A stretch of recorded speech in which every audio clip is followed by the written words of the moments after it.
cutting-edge fields are very, very important and relevant. It helps humanity to make progress and step forward. My name is Boglárka. I study computer science with AI specializations, and I'm from Hungary. I'm Ken. I'm studying atmospheric sciences, and I'm from Japan. My name is Daniel, and I'm studying cybersecurity, and I'm from Austria. My name is Ibrahim. I'm studying computer science, specifically artificial intelligence, and I'm from Egypt. My name's Linda. I'm a PhD student in electrical engineering, and I'm from Ecuador. Ever since I was a small child, I was fascinated about the new technology from the US. Whether it's from a big company or a new groundbreaking research finding, the US was always involved in producing cutting-edge technologies. So wanting to study cutting-edge fields in the US, it was a no-brainer. There's a huge potential in AI and applying it in different fields of our lives. I've been doing research in applying artificial intelligence, machine learning-based tools and software to aid diagnosis and personalized medicine, ultimately. Studying in the US has given me the freedom to choose what I want because of the breadth of options available. And for me personally, my care goes towards creatives and using AI to give them the best tools to achieve their vision. I'm studying atmospheric sciences. I use numerical models, many different kinds of simulations to predict and quantify the change in the climate. I'm really excited about the field of cybersecurity. That means I try to find solutions for cutting-edge cybersecurity threats in the future, preserve the consumer's privacy while innovating and developing new software. I wanted to find universities that have a strong research center in intelligent transportation. And my favorite part about studying the US is that everyone has this mindset of doing things better and improving technology. In my opinion, the US is the best place to study cutting-edge fields because you have this hub of innovation that produces the technology we're going to use today and in the future.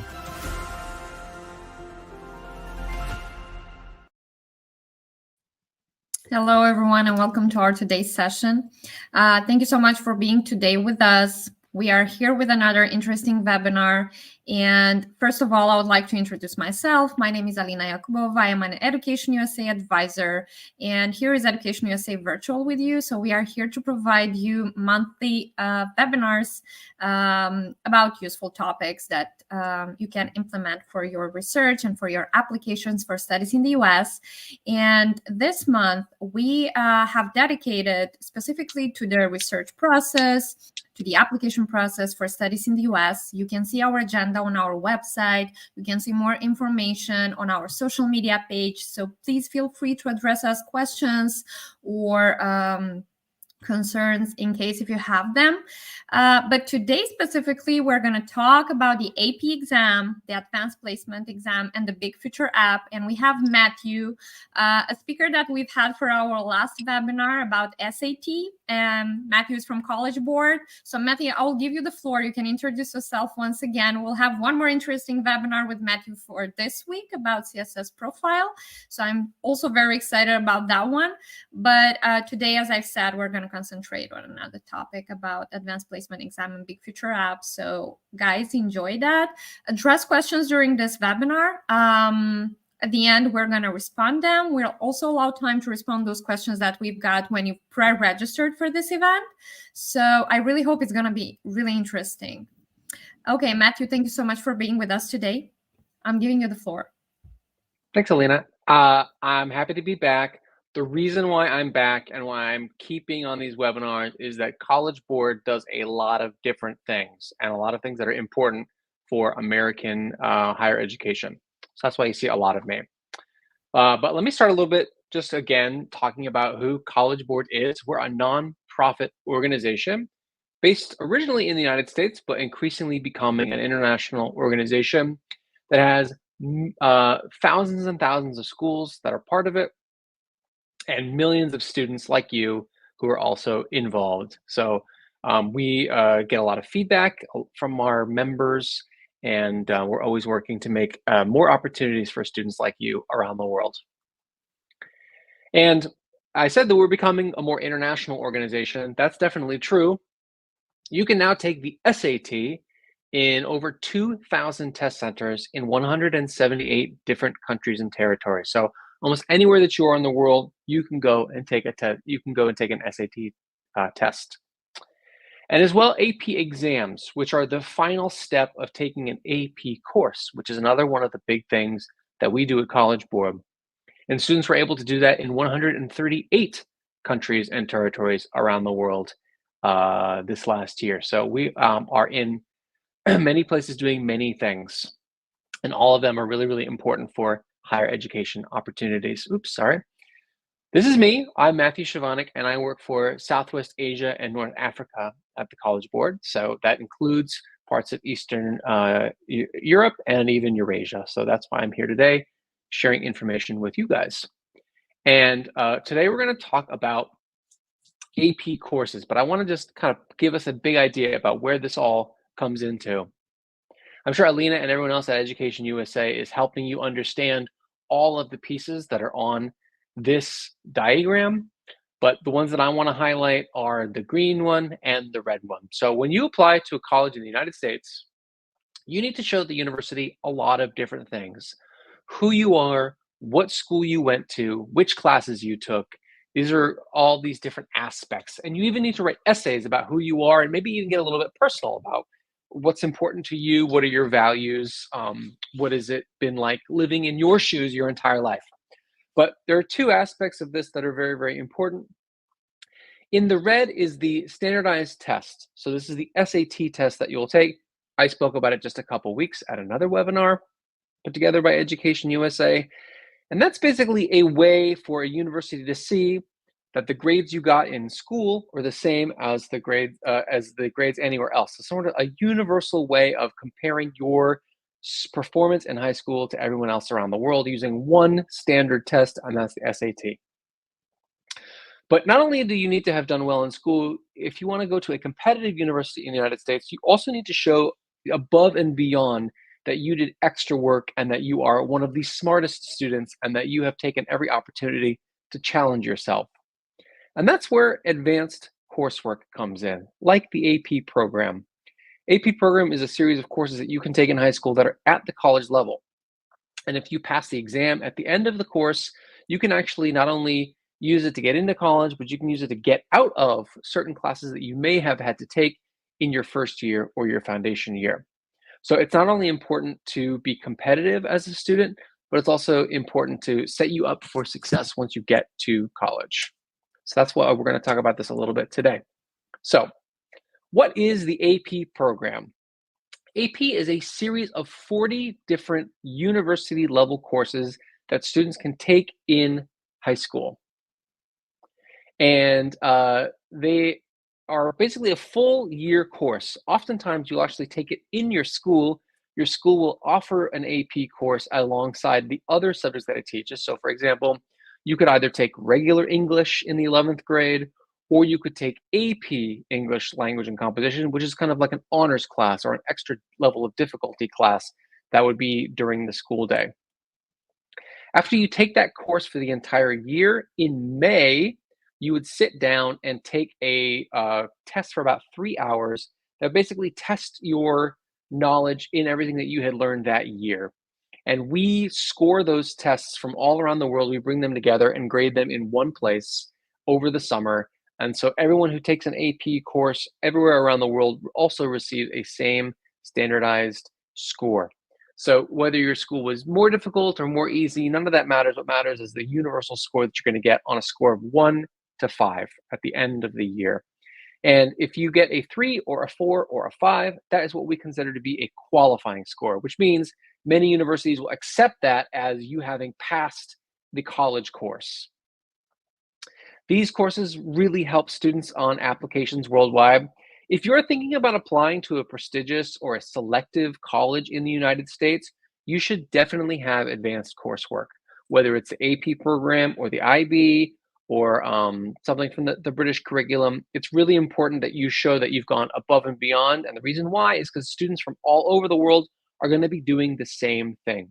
They're also going to be applying for these selective universities, and they're also going to have taken AP courses, which means in order to be competitive with them, you need to be playing the same game. But once you get into these universities, it's not only a help that you take these AP courses to get in, it'll also help you get credit or skip courses. So when I went to university in the United States, I had several different AP courses that I was able to use to basically get an entire semester of college off that I didn't have to take. It was basically all given to me as credit. And that's because I had gotten a qualifying score on my AP exams, and then they had counted that as me having taken introductory classes. So like I said, these are a couple of just things to remember. There are 40 courses. I'm going to show you which these 40 courses are. There's a lot of really interesting different topics that you can take, and it's really a nice opportunity to explore new interests or things that you love or things that maybe you just want to learn more about. They score, like I said, the exams take place every May, and you get a score from a 1 to 5. At a 3 and above is a qualifying score, so that would be like a passing grade. Most colleges do grant credit, especially in the United States. I'll show you exactly how you can look this up, but basically almost every single university in the United States is going to have some sort of policy, some sort of way of accepting your AP courses that you've taken. And regardless of everything else, taking an AP course when you're in high school is one of the best ways to make sure that you are ready for college. College is not easy. It can be a big transition, and it can be something that requires a lot of your time and effort. And so having done that ahead of time, where you are actually taking college classes in high school, can help make sure that you're more ready so that college isn't so much of a challenge, so much of a transition when you get in. And that's a huge part of what makes AP courses so great. Now, let's see, I try to hide some of these slides, but some of these are being a little bit goofy this morning. Here again, these are all the countries that you can take it in. So I'm seeing here most of the Caucasus. If you live in Georgia or Armenia or Azerbaijan, you can take AP exams. I've actually visited AP schools in Azerbaijan. Most places in Eastern Europe, you can take it. You can take these courses all over the place. And the reason why these AP courses are great is because we actually create these courses with the help of university professors. And so we ask university professors every few years, what are the things that a student needs to learn if they want to be successful in their first year of college, taking, for example, a biology course? And they give us the feedback, and high school teachers and college professors work together to create this exam that is a single standard, that's trusted, that is graded by professionals, so that universities all around the world can trust when you give them a score of a 4 or a 5, that you know your stuff and that you are ready to pass out of that first level course in college. Sorry, some of these slides that I had, they were supposed to be deleted. Supposed to be hidden. So again, the other part of this is saving time and money at university. When you do not have to take Biology 101, or you do not have to take English Language 101 at a university in the United States, that is a class that you get to save all of the money for that you would have taken, but you also save a lot of time. One of the things that was most important for me when I went to the university was that I got to explore other courses. I got to take more advanced coursework and explore higher level honors classes and even graduate level classes when I was still an undergrad. And the reason why I was able to do that was because I had taken these foundational courses already when I was in high school. So I had more time to explore higher level things, which might not seem like the most top of your mind now that you're applying for colleges. But once you get there, it's going to be a fantastic place to explore. And you are going to want to really see new things and not just be stuck in a bunch of remedial courses. So it's another huge part of what makes the AP courses so exciting for students applying to university. And if you're a parent, which there's also all this aspect of just the money and the credit hours, an entire semester that you as a parent don't have to pay for, or if you are a student and you're also helping to fund your education in the United States, which can be quite pricey, this is another thing that you don't have to think about or pay for. So that's a really, really nice example for it. Here are the 40 courses, and they're basically broken down by subject. So we have the capstone program, which is like about research and about learning skills for evidence-based argumentation, really fundamental skills for college stuff. That's there on the left. We have a series of art courses, both where you create art and then where you study the history of art. We have English language and English literature. We have history and social sciences, everything from economics to human geography to African American studies, our brand newest course, a very exciting course where you learn all about not only history, but culture and philosophy and theory. In the middle, we have math and computer science. These are very fundamental. If you do nothing else, it would behoove you, if you are interested in studying science or one of the STEM careers in college, to take Calculus AB. This is the first course that we ever offered. It's very, very fundamental, and it's accepted by almost every university in the United States. And almost every university in the United States that's going to require a science degree will require you to take calculus, so you might as well get it out of the way in high school. And then lastly, on the right, we have all kinds of science courses, both biology, chemistry, physics. Okay. And then last but not least, we have many world languages. Unfortunately, many of the languages that I care very deeply about are not represented.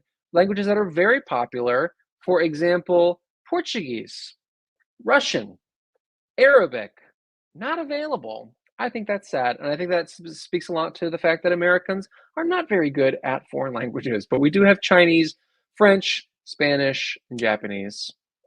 So if you are thinking about taking an AP course in order to help you with your application for university, here are a couple things to think about. First of all, think about what's available at your school. Does your school already have an AP program? Maybe they offer chemistry. Maybe they offer calculus. That will make it very easy for you. You can just enroll in the course as an option. You can ask your school about what they require in order for you to join that course. You can also think about your own strengths and interests. Maybe you want to study art or graphic design when you come to the United States. Well, it may behoove you to want to study art history or 2D design. These are things that you specifically, rather than it being something that the school offers, it's something that you really want to explore on your path to picking your major in college. You can also think about your future goals. So a lot of courses are really specifically tied to careers, and I'll show you a couple examples of this in a second. But you can also, if you know that you want to be an engineer, you know that you want to be an architect, well, I can tell you right now, there are some AP courses that are specifically designed for you that'll really help you. You can also use our website to look at many of the different paths and planning for AP courses. And then lastly, you can talk to your high school counselor. Many schools don't offer AP courses, but they may be a school in your city does. It may be the case that you would study for an AP exam all by yourself. You would self-study and you would take the exam only. That's totally fine. And that's something that many, many international students do. All you need to do is just look at our website and you find a place that tests for AP exams, ask them, and they should be able to allow you to sit for their exam in May. So that if you live, for example, in Kiev, and you don't go to a school that offers an AP program, there are many others. There are some other schools in Kiev that do offer AP exams, and you could potentially go and sit there for it. Again, sorry, these are more slides that I had for Saudi Arabia, not for you guys. I meant to hide them. I apologize. Here are also some very popular courses by grade. So there are courses available for students in the 10th grade, 11th grade, and 12th grade, and students all over the world are very oftentimes taking these courses in similar grades. So if you were thinking about taking AP biology or AP physics, a good time to start thinking about doing that would be in the 11th grade. Similarly, calculus is usually something that students wait for until their 12th grade because it is a very challenging math course. Maybe not for you. Maybe you want to take it a little bit earlier, but that's what a lot of different students do. I had mentioned about careers and majors. So sometimes you can kind of work backwards. If you know that you want to, that there's a certain career path that you're interested in, you can actually pick AP courses that help you prepare for that. So for example, if you were interested in being a financial analyst working in business, here are 4 courses that would be really good starting place for you. AP Statistics, AP Pre-Calculus, AP US Government and Politics, of course, if you were interested in studying and working in the United States, and lastly, Macroeconomics. If you want to be an engineer, AP Calculus is absolutely fundamental. So is AP Physics, Mechanics, and AP Environmental Science. Maybe you guys can kind of see here how this works. Like I said before, if you want to be a designer, AP Psychology to help you get insights about human behaviors, desires, things like that. Computer Science Principles to give you a foundation in computer design and programming. And then, of course, AP Art and Design to learn the fundamentals of design. If you want to be an architect, it's kind of a mix of both art and math. So that's why both calculus and pre-calculus would go well alongside 2D art and 3D art. Now, if you have specific universities in mind, I highly recommend that you take a look at their credit policy, because every university is different. What they will accept, what they're looking for in terms of AP courses is going to be different. But that's okay, because we've got lots and lots of information for you for free on our website, and it can actually help you plan your application process. So you go here to AP Credit Policy Search. You can just find this on Google and type in a university that you're interested in applying to. So for example, I chose the University of Texas at Austin, a wonderful school, a very large school, and they accept all kinds of AP courses. If you look at it and you scroll down, you will be able to see every single one of the AP courses that we offer with the score that they require. So if they're going to give you credit for it or they're going to accept it, you need to at least get a 3, a 4, or sometimes in the case of Calculus BC, a 5. That's what that left row is. In the middle there, you see the number of credits. This is the number of hours, that you can get, that they will give you credit for, that you do not have to take. So for example, if you take AP Biology and you get a 5 on it, that's 6 hours or 2 whole classes that you will get out of the way. And then on the right side here, you can see exactly which course this corresponds to. So if you came in with really good grades on a series of these AP exams, it is quite possible you would get an entire semester of college for free. It would also be a huge part of your application process, being an attractive student for the university and also hopefully to get financial aid. I'll tell you that students across the board applying to the University of Texas at Austin are taking advantage of this. Many, if not all of them, are applying for university with AP courses under their belt. There's also an important element of using AP courses as a way to explore your interests. Oftentimes, when we get to universities, we want to learn more about the world around us. We want to take courses in philosophy, in history, in sociology. Well, you can also do that in high school by exploring some of the interesting courses that we offer. You can, for example, like me, take economics when you're in high school to figure out what micro and macroeconomics is all about. And guess what I found out when I took those 2 courses? I was not really interested in it. But that was 2 courses that I didn't have to take in college. So I found out that I was not interested in economics way ahead of time, even before I'd gotten to college. So this is a way for you to explore things that you love and also things that maybe are less interesting than you first thought. So here's just 3 random courses that I picked that I think are all very, very interesting for something that you to keep in mind as the thing to explore when you are going to think about these AP courses. The first is psychology, which is all about social influence, behaviors, what makes the human being tick? What is it that they desire? What is it that creates their belief systems? Why do people think the way that they do? These are all very, very fundamental questions about what it means to be human, and we explore these in a very interesting and scientific way through AP Psychology. AP Environmental Science, of course, we live in an era of climate change. We live in an era in which there are enormous environmental challenges. There are a lot of problems with pollution, with the loss of biodiversity, and if we are going to survive as a species, we need to learn how to better treat Mother Earth. And that's what this course is all about. It's about applying scientific principles, engineering principles to face global community challenges to address global community collaboration to address environmental challenges. I think this is an excellent course. I wish that it had been available when I was in high school. I would have definitely taken it. And then lastly, a course that is really near and dear to my heart as a music lover, AP Music Theory. Everybody can listen to music and enjoy it. But if you know how it's actually put together and what are the principles at work, it'll make your appreciation of music that much deeper. If you know that a song uses the Mixolydian mode, if you know that a song is in the minor key but uses some very tasteful suspended chords, that'll all really deepen your appreciation. And AP Music Theory is a course designed to do exactly that. Having you listen to music from all around the world, you'll learn how to read music, musical scores. You will look at how music is written, and you will come out of the course being a really deep appreciator of music. Very, very cool course. not only for those who are interested in careers in music or sound, but just for being a human being and enjoying art in this world is a fascinating thing to explore. And lastly, when I'm talking about my AP here, I'm just going to talk about the value of one, which is the value of taking just one course. Even that will have a benefit to you. So again, no matter your score, it's really important that you show to a university that you have challenged yourself, that you have gone above and beyond and worked extra hard to try to prove yourself in your applications. So that standing up to college is one of the most important parts. Secondly, you can boost your GPA. A lot of schools that offer AP courses will actually give you extra points on your GPA for having completed the AP course.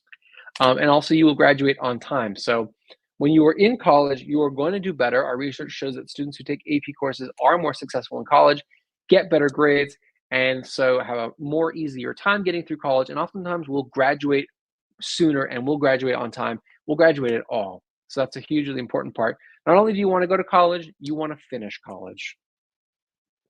Lastly, thirdly, you want to save money. We've talked about this a lot. It's really, really great that you can get all these foundational courses out of the way. You can either not take any class and you can graduate early, or you can use that free time to explore more of your interests, study abroad, do more internships and volunteering and extracurricular activities. The time is yours. And then lastly, making time to focus on your interests. Like I said, it was really great to be able to take graduate level courses when I was an undergrad because I was a brainiac who loved studying, and I didn't want to just be in a bunch of year one courses with hundreds of other students learning rudimentary things. It really allowed me the opportunity to flourish and to focus on different things. So those are the values of just taking one course. You don't even have to pass. Even if you got a 1 or a 2 on the course, there's still benefit to it. It's still a great introduction to college classes. It's a great way to know what college is all about, and also to just get an introduction to some of the topics that you will be studying in the future, or maybe ones that you've discovered that you don't like at all, and maybe that's the reason why you didn't get a passing grade. So there's that. And now I want to talk a little bit about BigFuture. So now, because you are here at the Education USA and you're thinking about studying at schools in the United States, it's really important to get a good idea about what is available in the United States so that you're not just applying willy-nilly, but that you have a really clear idea in your mind about what those universities are. So we created this tool. It's called College Search. And it is, you can see if you go to BigFuture, if you just search for BigFuture College Board on our website, you can see this tool right here. And it has these really great profiles of specific universities that are going to tell you so much detail about the university. So we have here Northeastern University pulled up, and it has all this information, a really nice overview of what the university is about. Where is it located? Does it have Greek life? Does it have sports? How big is its research facilities? Does it have a library? Just like a general idea of what the university is like, because that stuff is actually really, really important. Admissions, they're going to tell you exactly what are the things that you need to get in. So for example, if you're applying to Northeastern University in Boston and you look down here, SAT or ACT scores, they are considered if submitted, which, reading between the lines, if you take the SAT test and your score is as good as your grades were, or is even better than your grades were, which is the case for 90% of international students, you should definitely submit them. And they'll actually tell you what is considered to be a competitive score. What is the 50% middle row of students, and what are the scores that they get on their exams? It'll also show you, so you can see here, the SAT range for Northeastern University is 1460 to 1530, which means the middle 50% of students who apply to Northeastern University, actually are those who get in, are scoring in that range. It's very high. So it's right off the bat, you should know if you have taken a practice SAT test and your score is far below that, then you're going to need to have other aspects of your application that are really exciting for the admissions office to overcome the fact that your SAT score is lower. One of the things that can overcome that SAT score would be your AP courses. So you can also see under academics, AP credit policy. And you can see, like we looked at before, what's the score that you need required to get credit? How much credit will you get? And which course are you going to be able to get out of the way? So all this information that I've talked about is here in a really, really nice, digestible way that you can search for your universities. And there are some other nice aspects too. We made this specifically for students like you. We put it on the telephone.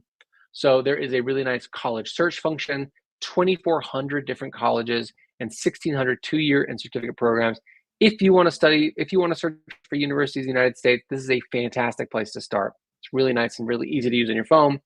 You can also plan your checklist. It's basically a one-stop shop for everything it is that you want to do for studying in the United States. This is a really great tool. It's all free, and you can actually offer to be connected with universities, and they'll actually reach out to you specifically based on how you do on the SAT or PSAT test. So this is a way in which students can get a lot more interest and connection to universities and be a lot more successful when they're applying.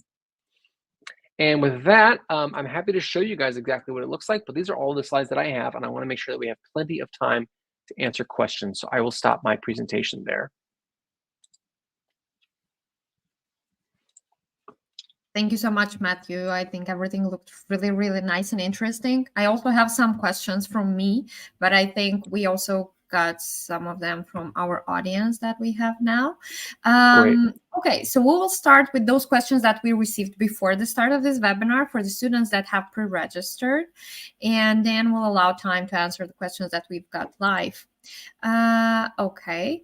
So one of the first question, how can we register and is it possible for 11th grade to take the AP exam? Will it be too late? So it's not too late. Like I showed a little bit earlier, there are plenty of different places where you can search for. I'm going to pull up something right now to show you exactly what goes right, how this works. Search for school that offers AP. Students are more than welcome to take AP courses in the 11th grade. In fact, many of the courses are offered specifically for 11th graders. If they don't offer it in your school, I'm going to show you now exactly. Sorry, one second. I'm going to share my screen and show you exactly what this looks like. Okay. Yes, here we go.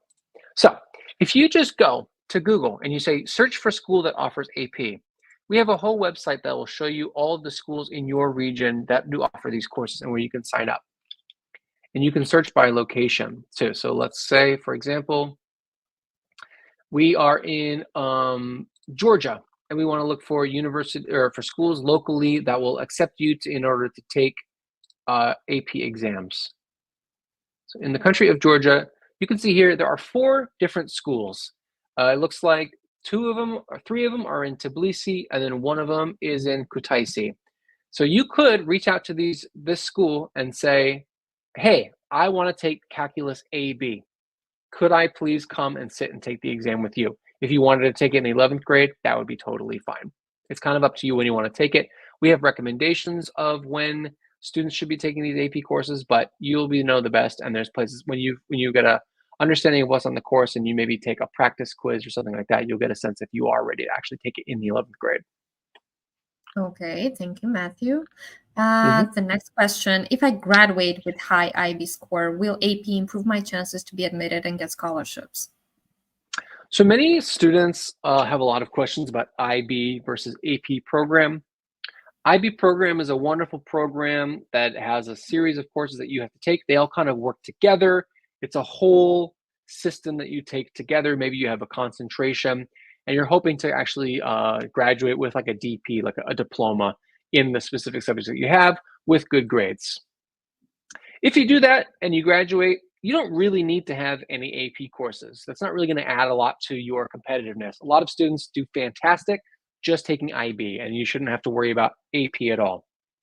If you were in an IB program, there are still students who do take AP courses, and the reason that they do is usually actually because there's one specific subject area that wasn't offered by their IB program or that they couldn't take because they already had all of their courses spoken for, but they need it just part of their application. So for example, let's say a student was doing kind of one of the more science or STEM tracks in the IB program, but they're applying to a university in the Netherlands. And the Netherlands says, hey, if you want to get into this program, you need to have some sort of course showing that your college level work in psychology. But that wasn't part of their track for the DP program. And so they just sit for the AP psychology exam on the side, kind of a la carte, where they just choose that one option separately, and they can take that, they can get a score. And then so alongside their DP diploma, they also have this one course they did well on in the subject that the school needed. That would be the case that you would take AP in addition to IB. Okay, great. And I think in Eastern Europe, for example, most of them, they would get the IB exam and the AP exam. Yeah, that definitely can be optional, and it's not mandatory for those students who would get the IB exam. Okay, the next questions. Are HL subjects in IB program the same as AP? Is AP valued more? Is there a reason to get more HL subjects? I would again say that this depends on the university, and each university will be really clear about what they consider to be college level work and what grade it is they're requiring on it. So there are some universities, prestigious universities, that want you to take AP courses and they want you to get a 5 on it, but they're not going to give you any credit. It's something that you absolutely need. Those universities will also tell you what they think of HL courses in the IB program.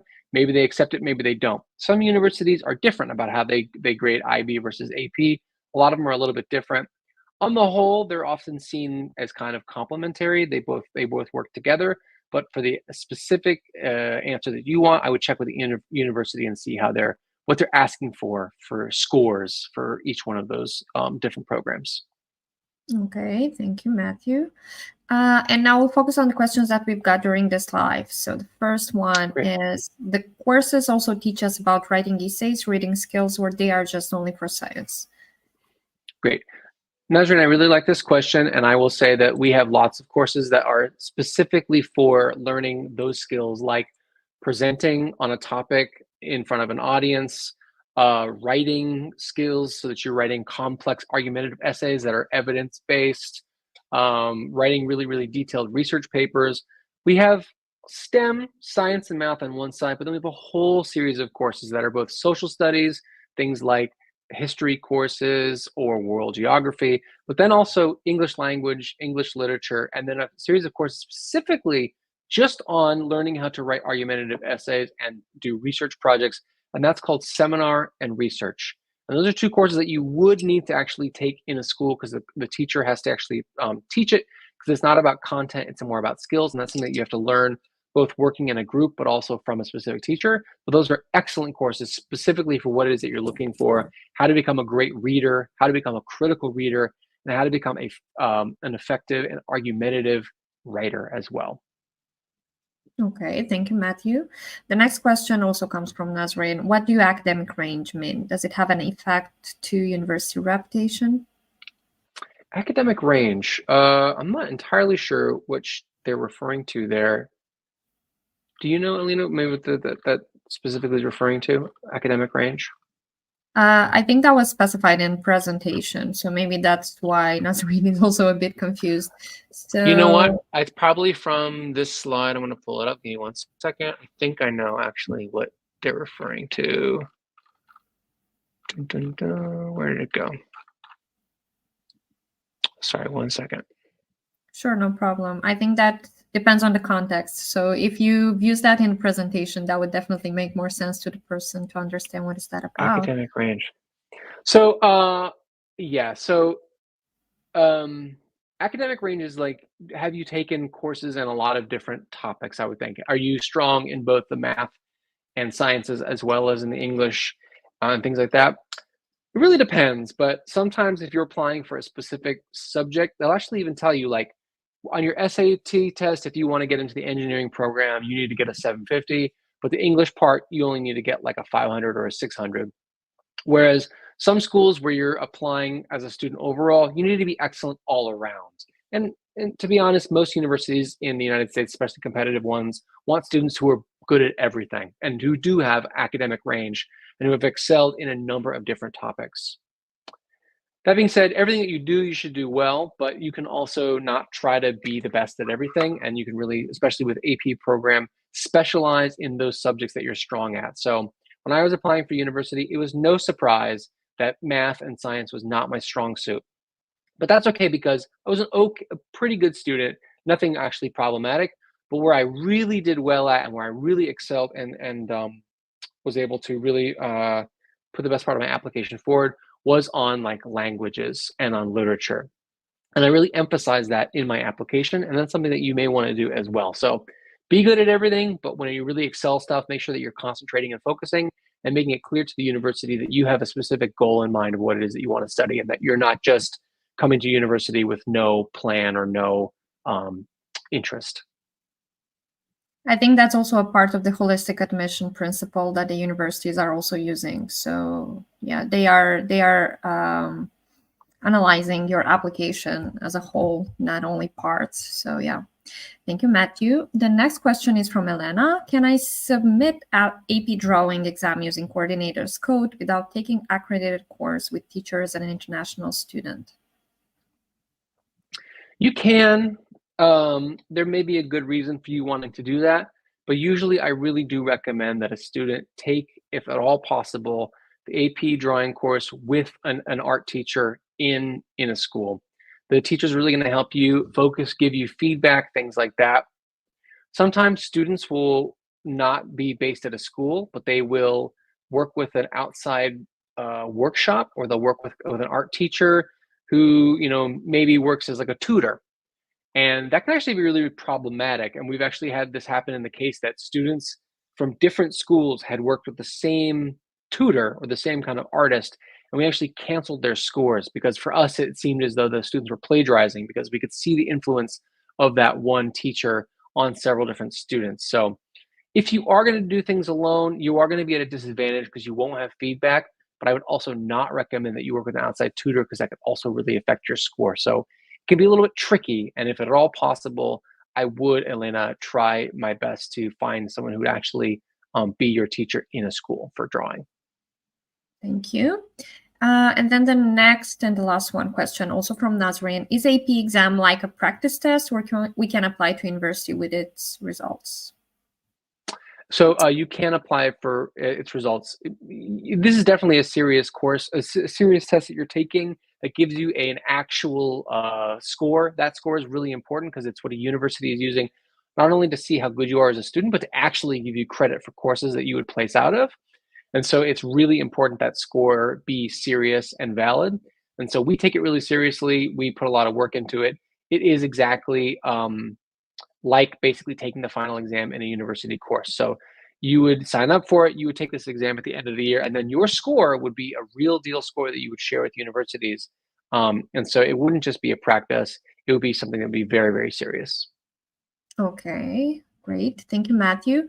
And I think one of the questions that would come from me, that would be the last one. So you've explained in details how the students can get this exam and where they can look for and what courses they exactly provide. I was wondering also about pricing, because I couldn't see exactly how the students should pay, or what the students should consider when taking those courses. How much would that cost? Because I mean, you've specified that you can save money having these courses, but what exactly you mean by that, and how much would that be?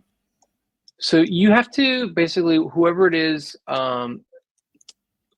whatever school is going to accept you is basically, they're going to charge you for the test, and then and then we charge them. So to be totally clear about this, we charge the school $128 for your exam.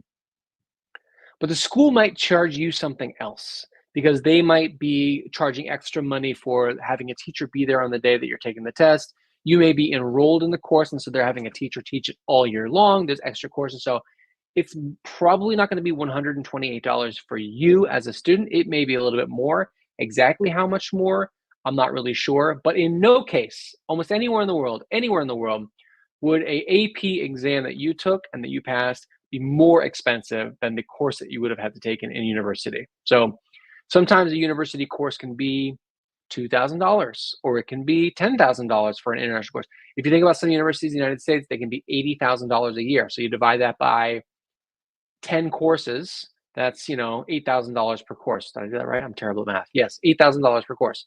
So again, in the long run, you're saving money, because these exams are going to cost you something like $150 per each, depending on the school that it is that you're applying to. Okay, great. Sounds great. Thank you so much, Matthew. Everything was super useful and everything was super interesting. I really hope that the students would get more in depth to analyze this subject in case if they are interested to take the AP exam. And thank you for the BigFuture app, because that's one of the apps that the students are constantly using. And we as Education USA, we are definitely explaining them how they can use this tool, because that's a very important tool, and you've specified on how many universities and colleges and high schools you can get information on using this app. So thank you guys also for being with us today. Thank you, Matthew, for this awesome presentation. We are very excited for our next webinar this Thursday about CSS Profile, one of the most challenging app, I would say. And so guys, prepare your questions. I already saw that there are many of them, but we are encouraging as many of you as possible to participate in this webinar. I'm more than sure that Matthew will offer us a lot of interesting details, and we'll find out more interesting information for international students that would apply via this app. I'll be ready. I'm excited for it. Sure. Thank you once again. Thank you, guys. I wish you a great week, and see you on Thursday.